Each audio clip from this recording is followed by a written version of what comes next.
Welcome, I'm Hannah, and today we're in the lab with grain millers. I'm going to be using two different ingredients to make an oat milk ice cream.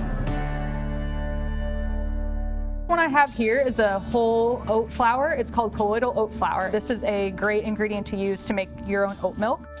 Then we're going to use a little bit of Sweet, and this is a clean label sweetener derived from oats. So this just gives a little bit of that good oat sweetness flavor to our oat milk. So here I have a mixture of the colloidal whole oat flour and then Sweet. To this, I just add some water. All right, I'm gonna take an immersion blender and just kind of incorporate that all together.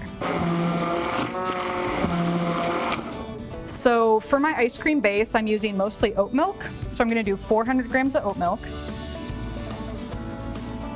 So the biggest thing, making an ice cream, you need fat content. Oat milk doesn't have a whole lot of fat in it, so to replace that, we need to use some kind of fat from something else. So I'm gonna do 50 grams of coconut oil.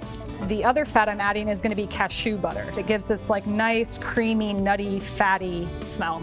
The flavor that I'm going for with this is kind of that oatmeal yummy cookie flavor. So I'm gonna do some brown sugar into this as well. So I'm just gonna heat this on low heat to just kind of melt the nut butter, melt the coconut oil, and just get it all in one nice mixture together.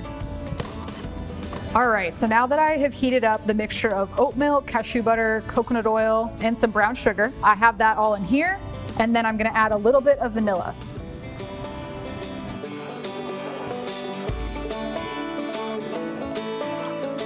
So now we have this nice oat milk creamy mixture that I'm going to be pouring into the ice cream maker. All right, so now that I have everything in here, I'm going to let this run for about 20 minutes. And at the end of that 20 minutes, you can add any mix-ins that you want because it'll have kind of that soft serve consistency. And so they won't just sink to the bottom. So this will take about 20 minutes after I turn it on.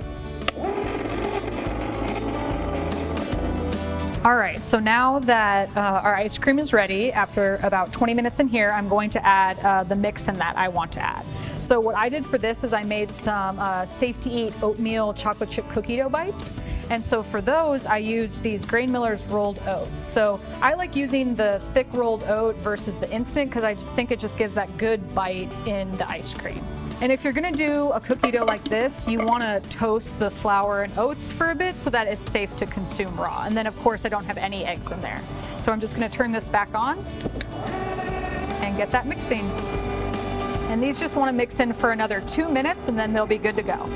All right, so now that our mix-ins are in and the ice cream is done, you can either eat it right now and it'll be kind of a soft serve consistency, or you can move it into a container in the freezer for about 3 to 4 hours and then it's ready to eat.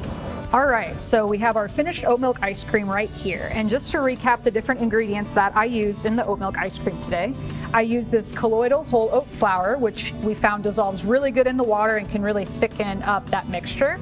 And then to give it a little bit of the oat sweetness, I used this clean label oat sweetener called Sweet. Then for the little mix-ins that I did of the oatmeal cookie dough bits, I used these Grain Millers rolled oats.